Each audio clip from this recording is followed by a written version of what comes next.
change the memory of our past into hope for our future. Essentially, hope is the light at the end of the tunnel. Hope goes much deeper and has been more difficult for me to embody than one would think by looking at me, standing up here, or having a conversation with me.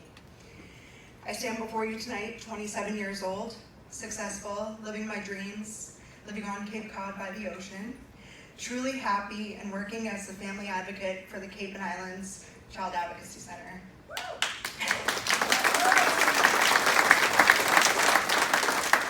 In 2015, I relocated to chase my dreams, full circle, for my dream job and my dream location.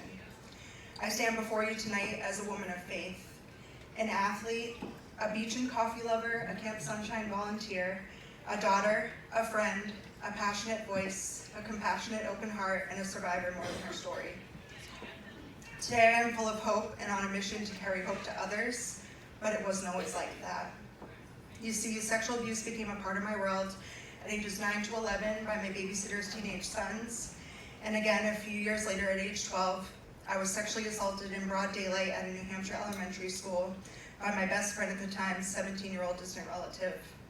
And at 23, I was sexually harassed through touch and comments about my body by a man known to my family for many years as our family mechanic. All the hope I had in the world seemed to crumble that day back in 2004, and I felt a sense of hopelessness that is difficult to explain unless you've been there. What I can tell you is that the first 8 to 9 years of my life was filled with a childlike, simple hope, and I would be described as a carefree young girl who loved to dance, to be in front of the camera, full of smiles and fun. I had tons of friends in every social group. I was involved in so many activities like Girl Scouts and after-school programs, and sports like basketball and softball filled my schedule. After the sexual assault at age 12, I became ashamed, angry, riddled with guilt and anxiety and shame about my body. I lost interest in the things that I loved the most, and I felt a sense of fear all the time. I lost the confidence in myself, and my once bubbly spirit started to fade. Most days it was hard to get out of bed. Most days it was hard to breathe.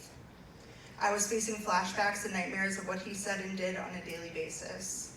I started restricting my eating because I wanted control over something. I battled self-injury, cutting, to control my own pain after experiencing what was done to me. I felt painfully different than my peers, and a powerful deep seed of pain was planted in my heart. Hope is seeing the light despite being surrounded by darkness. My journey from darkness into the light began a little over 15 years ago. Hope began to take root in my life the day that I found my voice about what happened to me.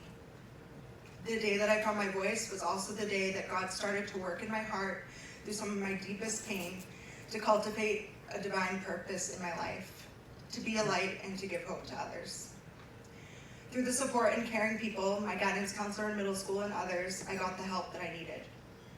4 months shy of my 13th birthday, in May of 2004, I was brought to the Child Advocacy Center of Rockingham County to be interviewed about what happened to me.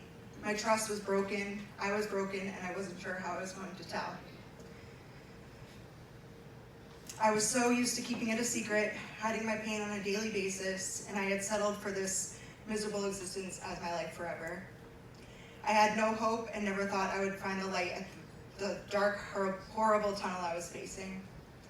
Walking into the CAC, I was greeted with a friendly face, a smile, and for the first time in a long time, I felt safe. I could sense immediately that the woman, a forensic interviewer, Christy, standing before me understood, that she believed me, and she made it clear that I didn't have to keep the secret anymore. A weight was lifted, my voice was found. At the end of the interview, I was brought to a shelf in a basket filled with teddy bears. The interviewer told me that I could choose any bear that I wanted home with me, and I took that as a token of my courage. I was ultimately and literally given the gift of hope when I walked out of the CAC that day. 15 years ago, I chose this bear. The bear has the word hope on its foot, and I brought it with me tonight to show the true impact that the Child Advocacy Center can have on a child and family. Through my struggles in the aftermath of the abuse, I held on to this hope bear as a reminder that I found my voice and I no longer have to be trapped and silenced by the secret, that with hope comes freedom. I had incredible support and still do from family, friends, my middle school guidance counselor, a few therapists, and some amazing women that work at the CACs. My forensic interviewer, as you all know, she's in this room tonight, has become so much more to me than that. She's become a mentor, a colleague, a sister in faith, and a friend. I cherish our full circle journey more than I could tell you up here in just a few minutes, but it's truly beautiful to me. I found my voice that day at the Child Advocacy Center, and my life was forever changed for the better. I will never forget what happened to me that day, but it sure had a hand in changing the trajectory of my journey, bringing me justice and back to hope. I try to carry that feeling and message of hope to others as I do my job daily at the CAC that I work at, walking families through the exact process that I walked through many years ago. I've learned so much. I've learned that healing is a lifelong journey and healing is not linear, but because of the work the CACs do, hope and healing is possible. I have also learned through my work that 90% of child abuse cases are never reported. So although over 2,100 victims of child abuse and neglect at child advocacy centers across New Hampshire, just last year alone, that only represents 10% of the child victims that need our help. Research shows that only 60% of Granite State adults know that they are mandated by law to report suspected child abuse and neglect. We can only help the kids that we can reach. And to reach more kids, we've got to reach more adults that some children find the courage to talk to. We know it starts with educating each and every adult to know the signs of child abuse and neglect and how to tell when they suspect that the child needs help.